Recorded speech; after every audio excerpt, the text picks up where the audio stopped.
Welcome to the Roaring Twenties. Birthdays that end in zero have never impacted me. Years that end in zero, now those are a different story. When I turned 20, that birthday seemed no different from the several before or the several to follow.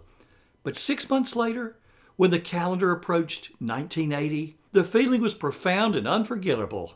The same can likely be said for you and me as we welcome the Roaring Twenties. As television shows relived the 1970s, I relived my own journey. When the decade began, I was 2/3 of the way through elementary school. When it ended, I was 2/3 of the way through college. At its beginning, I had never played a band instrument. At its end, I was prepared for a career in teaching band. Now here are 3 questions. As television relives the last decade and makes predictions for the one to follow, it's a good time for us to do the same on a personal level. So here you go. Number 1, what are the decisions you made over the last decade that resulted in a significant change in your life? Perhaps the decision was where to attend college, what job to take, what job to leave, or what relationship to foster. Perhaps the decision was a project to undertake, and it succeeded beyond your wildest expectations. Number 2, who were the people that influenced your decisions? Nobody lives life in isolation. The advice comes from every direction.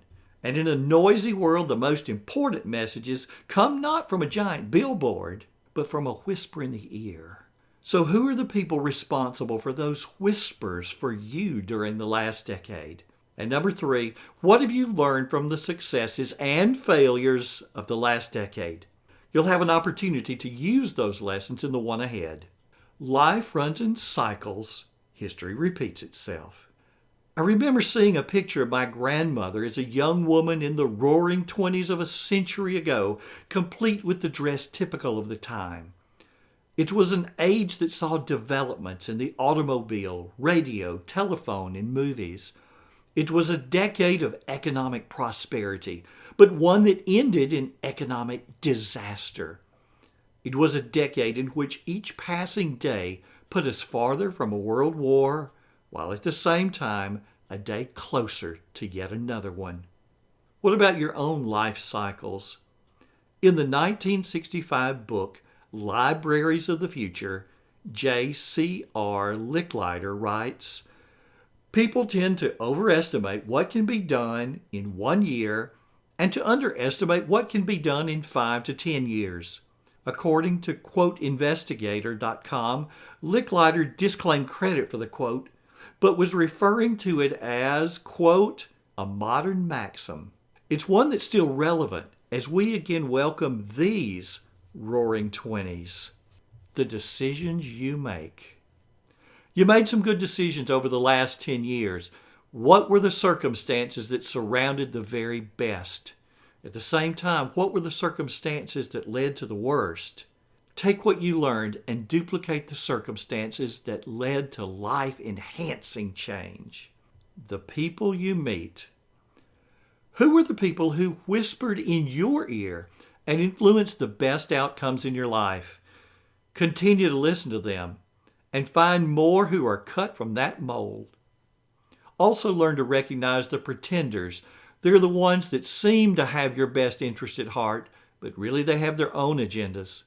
Spend so much time listening to the wise people that you simply don't have time left over for the noisemakers. Motivational speaker Jim Rohn said, "You are the average of the 5 people you spend the most time with." Look around at who those 5 people in your life are today. Adjust accordingly if you don't like what you see. Who are the people you would like to know but don't know right now? There's a chance you know someone who knows someone who can make the introduction. There are people who will play a significant role in your life, for good or bad, over the next 10 years that you've not even met. Get started fostering the positive relationships and the lessons we learn. What do you want life to look like when the calendar says 2030? What will life look like in terms of your education? What about your financial situation, health, or job status?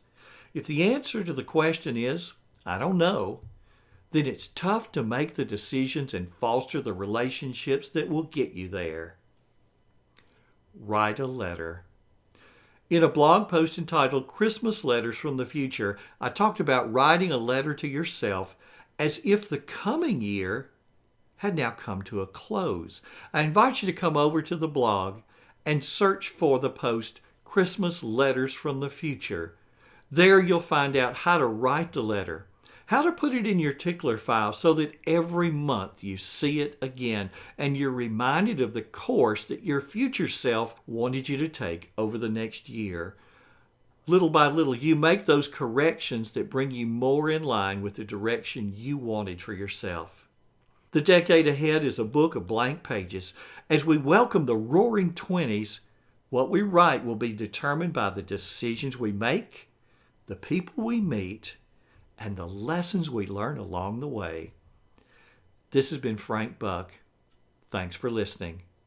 Merry Christmas, Happy New Year, and let the 20s hear you roar.